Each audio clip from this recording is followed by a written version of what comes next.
Halo teman-teman, selamat datang di Sumber Artikel. Jangan lupa tekan tombol subscribe dan aktifkan lonceng notifikasinya ya, agar apabila channel ini mengupload konten terbaru, kalian tidak akan ketinggalan. Selamat mendengarkan. Cerita novel Little Paradise episode ke-7.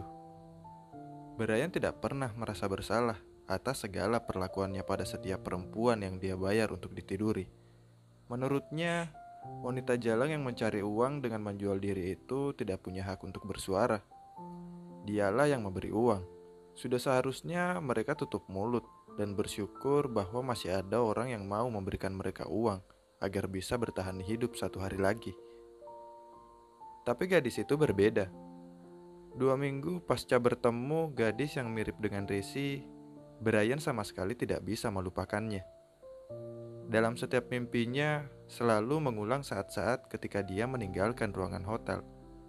Brian melihat, bahkan setelah dia selesai membersihkan diri dan berganti pakaian, gadis itu masih meringkuk di atas ranjang sambil terisak. Saat itu, Brian tidak terlalu ambil pusing, tapi kini dia terus kepikiran. Perasaan bersalah perlahan naik dan memenuhi dadanya, apalagi gadis itu masih muda. Karena kesal tak kunjung berhasil menyingkirkan perasaan bersalah di dadanya, pemuda itu pun mengemudikan mobilnya, membelah jalanan London di malam hari yang masih ramai. Mobil mewahnya kini diparkirkan di depan sebuah rumah bordil di mana keadaan luar bangunan tidak terlalu ramai, karena suhu malam ini yang menunjukkan angka 3 derajat. Di dalam rumah itu, penerangannya sedikit remang, karena lampunya berwarna merah. Begitu Brian membuka pintu dan masuk ke dalam, dia bisa melihat banyak wanita berpakaian seksi. Saat mereka melihat Brian yang masuk, mereka pun menyapa dengan suara serempak, menggunakan suara yang dibuat-buat. Beberapa bahkan sudah menghambur untuk menggodanya. Namun Brian hanya mendengus. Tak berapa lama, wanita gemuk bernama Ruth pun datang dengan wajah sumringah.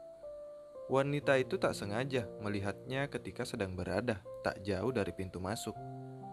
Dengan segera, dia mengusir para pelacur yang sedang berusaha menggoda laki-laki yang tampak rapi tersebut. Kenapa tidak bilang akan datang kemari? Aku bisa menyiapkan dan mengirim ke hotel seperti biasanya. Tentu saja, Brian amat jarang datang ke sana, kecuali kunjungan pertamanya untuk melakukan negosiasi dengan induk semang.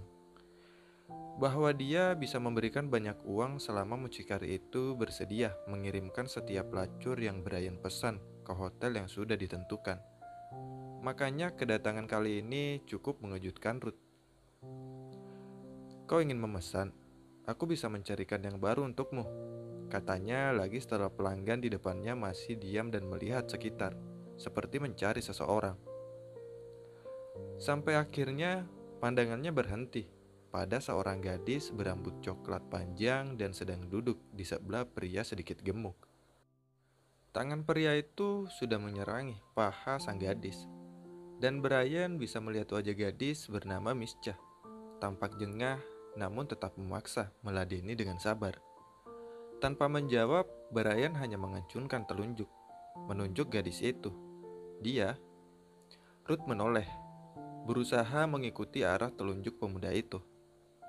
Betapa terkejutnya dia ketika melihat Mischa yang sedang meladeni seorang pelanggan. Bahkan di dalam hati dia bertanya-tanya, apakah lelaki itu sedang mabuk atau tidak. Ruth ingat benar kalau Mischa sudah pernah melayani Brian 2 minggu lalu.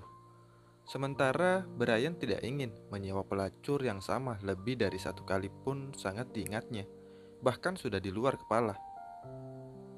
Mischa, tapi kau sudah pernah menyewanya 2 minggu yang lalu, balas Ruth meyakinkan. Aku tidak peduli bawa dia kemari, balas Brian dengan nada ketus, seolah-olah dia adalah pemilik tempat yang bisa menyuruh setiap orang di sana dengan sesuka hatinya. Menurut Ruth pun berbalik dan memanggil Mischa dari sana. Gadis itu mengiyakan dan berdiri, namun pria gemuk di sebelahnya yang sedang mabuk itu tak ingin ditinggalkan, sehingga dia juga bangkit sambil terus merangkul bahu Mischa yang kecil. Di mata Brian, gadis itu tampak sangat berbeda dengan pelacur lain. Mischa sangat tidak aktif pada para calon pelanggan yang berkeliaran di tempat ini. Seolah-olah dia sangat enggan melakukannya. Berbeda dengan pelacur lain, baik yang sudah berpengalaman maupun masih baru. Lihat saja, dandanan menor, bibir yang dipoles lipstik merah tua, pakaian seksi, dan macam-macam lainnya yang ditunjukkan menaikkan hasrat lelaki yang melihatnya. Mischa terlihat seperti anak sekolahan yang salah kostum saat hadir di pesta prom. Malam ini kau harus melayaninya. Ruth yang berhasil membawa Mischa ke hadapan Brian pun membuka suara. Brian bisa melihat jelas ada sorot ketakutan di mata gadis itu, yang secara otomatis menggerakkan kepala dan tangannya. Perasaan bersalah dan bayangan resi yang lagi-lagi muncul pun perlahan menyesakkan dadanya. Gadis itu menoleh dan menatap Ruth. Tapi saya sedang ada pelanggan, balasnya sedikit lirih. Lihat, para pelacur yang pernah Brian sewa pun pasti akan langsung mengiyakan. Tak peduli betapa buruk perlakuan Brian pada hari debut mereka. Mereka tahu berapa banyak uang yang bisa Brian keluarkan. Apalagi mereka juga akan mendapat kesempatan tidur di hotel mewah. Alih-alih kamar jelek, sempit, dan apek di tempat ini. Tapi gadis itu, bahkan dari matanya saja Brian tahu jika Mischa merasa amat enggan. Mungkin masih merasa trauma dengan hari pertama keperawanannya direnggut paksa, dan dengan cara yang amat tidak menyenangkan. Mulanya, Brian berniat membalas kalau gadis itu sama sekali tak punya pilihan. Namun, dia memutuskan untuk diam. Dia sadar kalimat yang akan diucapkan tidak akan terdengar menyenangkan.